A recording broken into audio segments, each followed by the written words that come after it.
Hello, welcome Sahas TV. నమస్కారం. ఈరోజు మన ముందు ఉన్నటువంటి వ్యక్తి ఖమ్మం మాజీ కార్పొరేటర్, ఖమ్మం నగర వర్కింగ్ ప్రెసిడెంట్ దీపక్ చౌదరి గారు ఉన్నారు. వారితో మనం ఒక చిన్న చిట్ చాట్ చేద్దాం. నమస్కారం దీపక్ చౌదరి గారు. నమస్తే అండి. చాలా రోజుల తర్వాత కాంగ్రెస్ పార్టీకి జిల్లాలో 3 మంత్రి పదవులతో పాటు అధికారంలోకి వచ్చింది. దీని మీద మీ యొక్క స్పందన ఎలా ఉంది? ఈ యొక్క విజయం మీ యొక్క కార్యకర్తల విజయము, అలాగే దీని మీద మీ యొక్క అభిప్రాయం. నేను 10 ఏళ్లుగా కాంగ్రెస్ కార్యకర్తల కష్టం నెరవేరింది ఇన్ని సంవత్సరాల తర్వాత. మరి నిత్యం మరి ఆ రోజు ఇంతమంది నాయకులు లేని రోజు కార్యకర్తలే నాయకులుగా డివిజన్లలో కానివ్వండి, నగరంలో కానివ్వండి ముందుండి పోరాడి మరి ఈ 10 ఏళ్ళు కాంగ్రెస్ పార్టీని బతికించటం జరిగింది.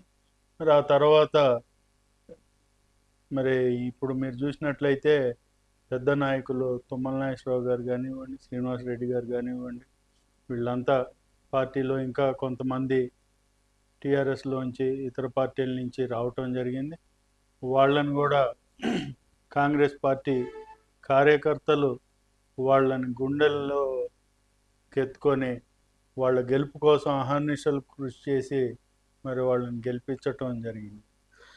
జిల్లాలో జనగా వెంగళరావు గారు ముఖ్యమంత్రి అయిన తర్వాత ఉప ముఖ్యమంత్రి పదవి సీనియర్ నాయకులైనటువంటి బట్టి విక్రమార్క గారికి, అలాగే సీనియర్ 40 ఇయర్స్ నుంచి రాజకీయ ఉద్దండుడుగా ఉన్నటువంటి తుమ్మల నాగేశ్వరరావు గారికి మంత్రి పదవి, అలాగే కొత్తగా వచ్చినటువంటి పొంగులేటి శ్రీనివాసరెడ్డి గారికి కూడా మంత్రి పదవి. 3 కూడా అత్యంత ప్రాధాన్యతమైనటువంటి పోర్ట్ఫోలియోలు కూడా ఖమ్మం జిల్లాకే వచ్చాయి. ఇది ఖమ్మం కార్యకర్తల కృషిగా, అలాగే తుమ్మల నాగేశ్వరరావు గారి యొక్క విజయంలో మీ పాత్ర గురించి ఒకసారి చెప్తారా? మనం జిల్లాలో చూసినట్లయితే ఇది మొదటి నుంచి కాంగ్రెస్ జిల్లా. ఖమ్మం జిల్లా అంటే కాంగ్రెస్ జిల్లా. గతంలో కూడా 10కి 9 వచ్చినాయి. మరి ఈసారి కూడా మీకు అదే విధంగా రిజల్ట్ రావటం జరిగింది. మరి మీరు చూసినట్లయితే బట్టి గారికి ఉప ముఖ్యమంత్రి రావటంలో ఆయన అర్హుడు దానికి. ఉప ముఖ్యమంత్రి కావటం జిల్లా ప్రజలందరూ కూడా హర్షిస్తున్నారు. అదేవిధంగా తుమ్మల నాగేశ్వరరావు గారి గురించి చెప్పాలంటే గత 40 ఏళ్ళగా సుదీర్ఘ రాజకీయాల్లో ఎటువంటి మచ్చ లేకుండా మరి ఆయన చేసిన రాజకీయాల విధానం మరి అవన్నీ కూడా ప్రజలు గమనిస్తున్నారు. కాబట్టి ఆయన్ని అత్యధిక మెజార్టీతోనే మరి కాంగ్రెస్ కార్యకర్తలు కానివ్వండి, ప్రజలు కానివ్వండి పెద్ద ఎత్తున ఆయనకి ఈ విజయాన్ని సాధించి పెట్టారు. ఆయనకి మంత్రి పదవి రావటం అనేది ఆయన కూడా దీనికి అర్హుడని నేను అనుకుంటాను. సార్, ఇప్పుడు మీరు గతంలో కూడా ఖమ్మం కార్పొరేటర్గా ఉన్నారు. మీ కుటుంబ నేపథ్యం ఏంటి? కాంగ్రెస్ పార్టీ తోటి మీకుండేటువంటి అనుబంధము, మీకు ఈ జిల్లాలో ప్రతి ఒక్కరికి కూడా ఒక గాడ్ ఫాదర్ లాగా ఉంటారు. వారి యొక్క ప్రభావం ఎంతవరకు ఉంది? మొదటి నుంచి మా కుటుంబం కాంగ్రెస్ కుటుంబం. మా తాతగారు దగ్గర నుంచి రాజకీయాల్లో కాంగ్రెస్లోనే ఉన్నారు. మరి ఆయన కూడా రాజకీయాల్లో కాంగ్రెస్ వన్ ఆఫ్ ద ఫౌండర్గా ఉండే ఆయన కూడా మరి ఆ రోజుల్లో మరి ఇక్కడ కమ్యూనిస్ట్ ప్రభావం, నక్సల్స్ ప్రభావం ఎక్కువ ఉంటుంది కాబట్టి ఆ రోజు గొడవల్లో కాంగ్రెస్ పార్టీ స్థాపించే గొడవల్లో మరి ఆయన్ని కాల్చి చంపటం జరిగింది. ఆ తర్వాత నుంచి కూడా మా కుటుంబం ఎప్పుడు ఎన్నో పార్టీలు అధికారంలోకి వచ్చినాయి పోయాయి, కానీ మేము కాంగ్రెస్లోనే ఉంటూ వచ్చాం.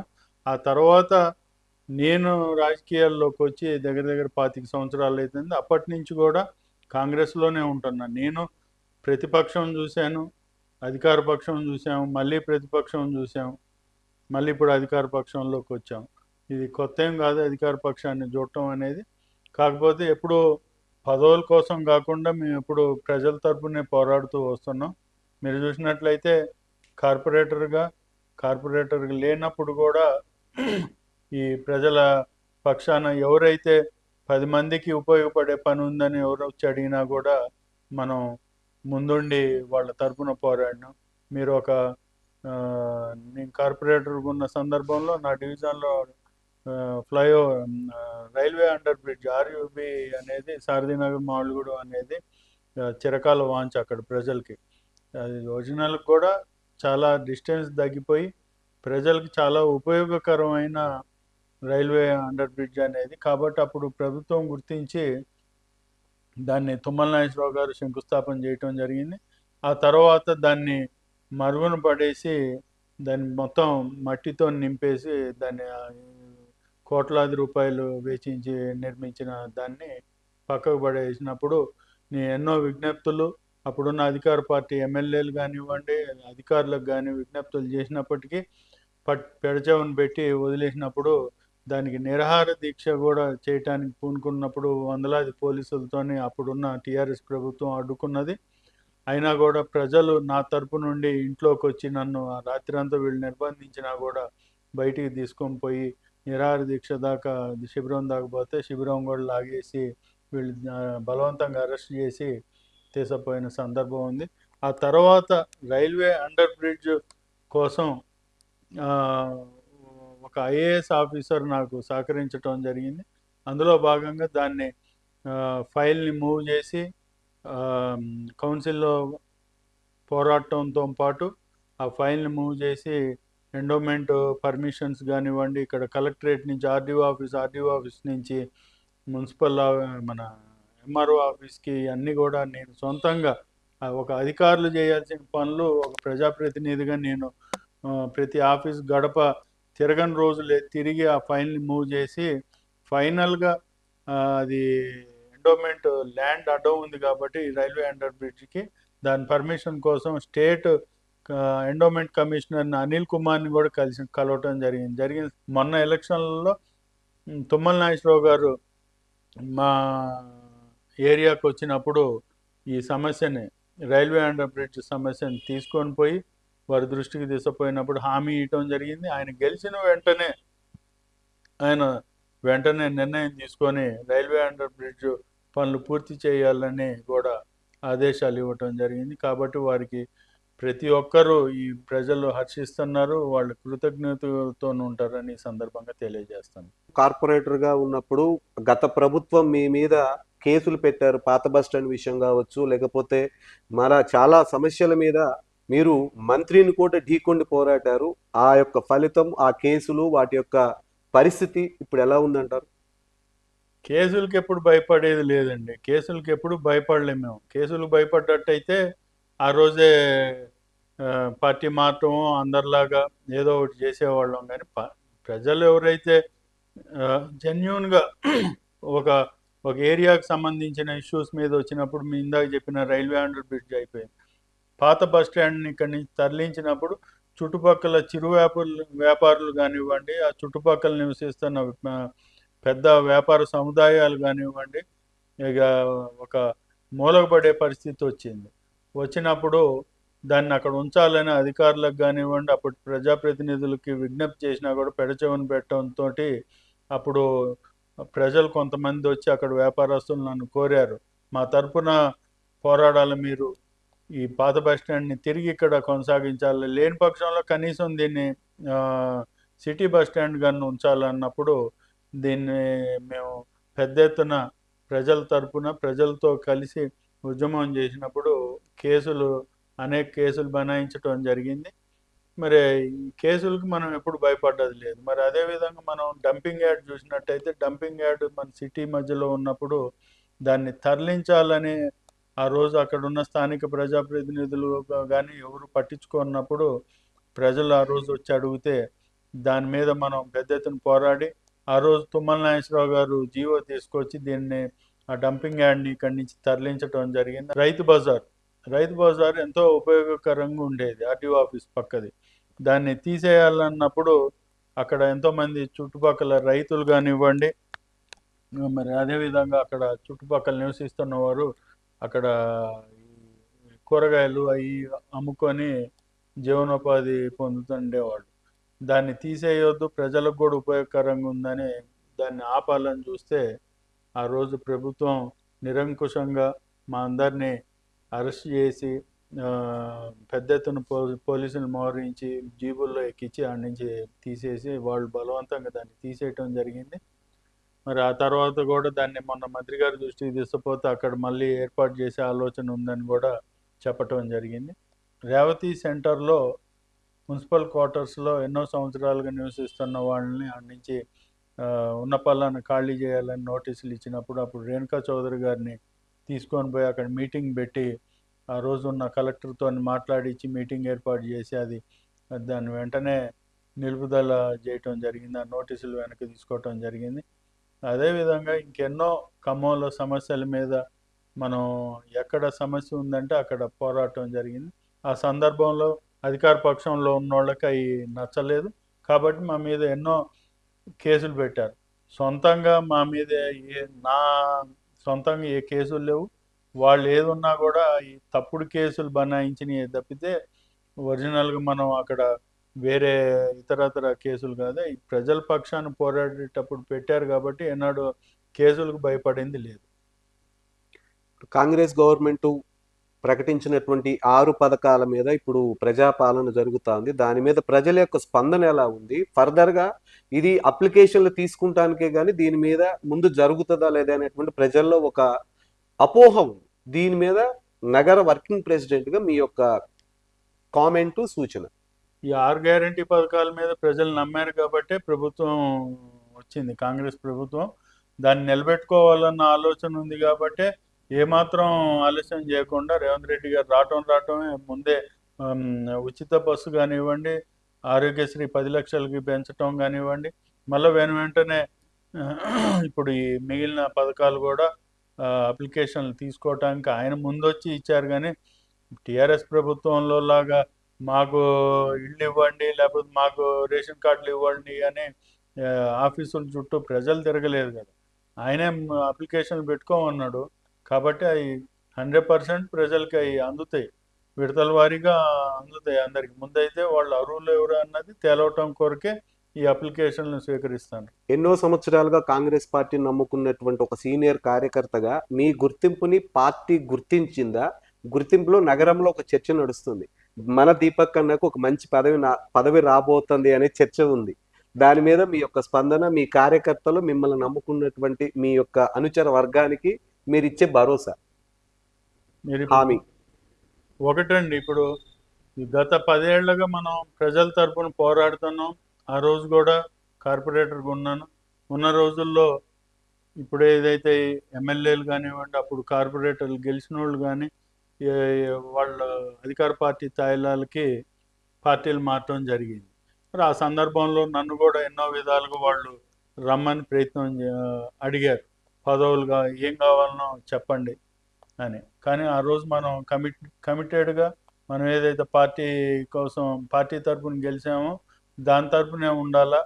మొదటి నుంచి కూడా మనం కాంగ్రెస్ పార్టీలో ఉన్నాం కాబట్టి ఉన్నాం. ఆ రోజే మనం ఈ పదవులు కావాలి అని పాకులాడినట్టయితే ఆ రోజే పోతే అధికార పక్షంలో ఏదో ఒక పదవి చేపట్టేవాళ్ళం, లేకపోతే ఇంకోటి ఏదైనా ఆర్థిక లబ్ధి పొందేవాళ్ళం.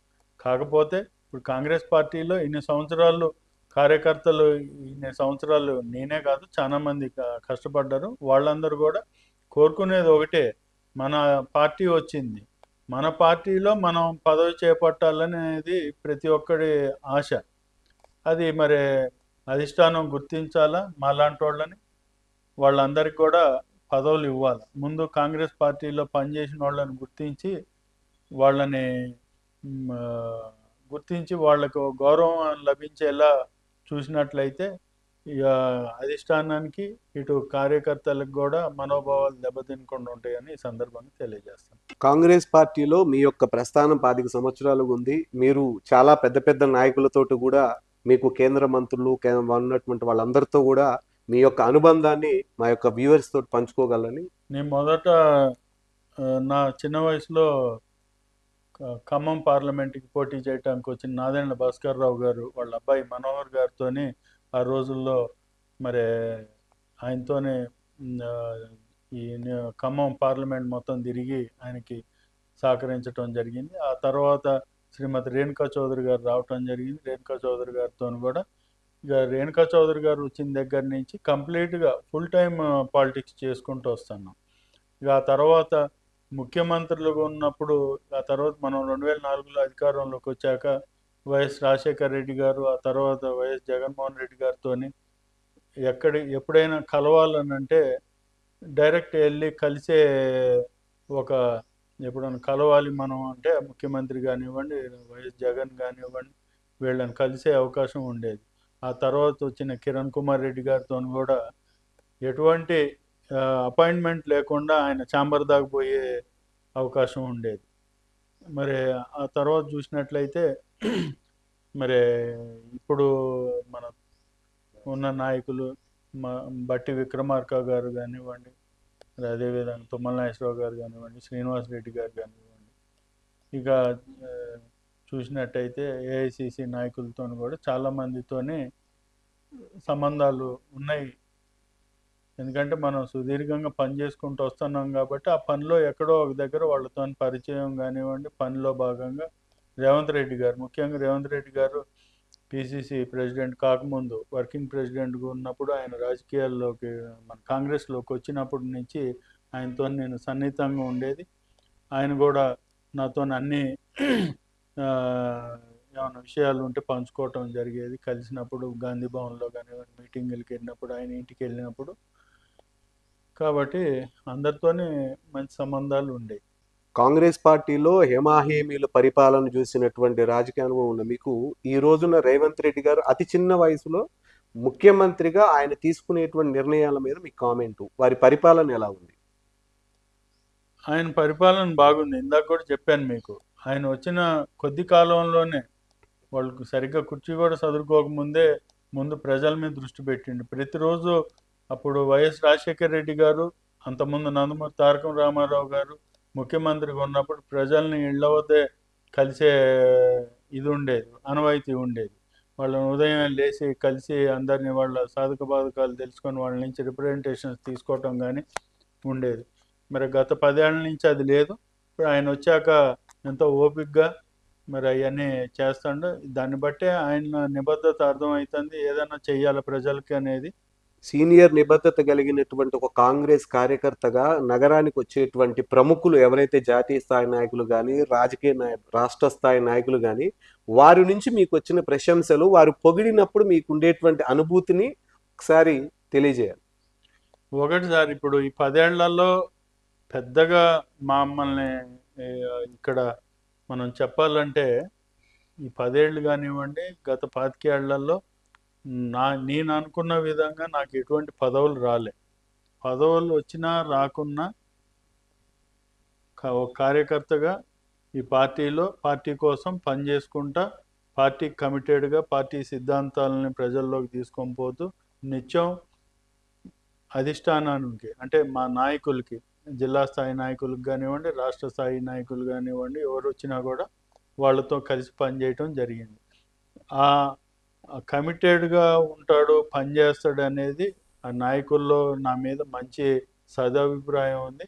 కొత్తగా వచ్చిన నాయకులలో కూడా ఇప్పుడు తుమ్మల నాగేశ్వరరావు గారు కానివ్వండి, శ్రీనివాసరెడ్డి గారు కానివ్వండి, బట్టి గారు మా నాయకుడే కాబట్టి ఆయనకు కానీ నా మీద ఎప్పటి నుంచి రేణుకా చౌదరి గారు వీళ్ళందరికీ కూడా నా మీద మంచి అభిప్రాయమే ఉంది. ఇక పదవులు అంటారా, మా మా అదృష్టమే కదా.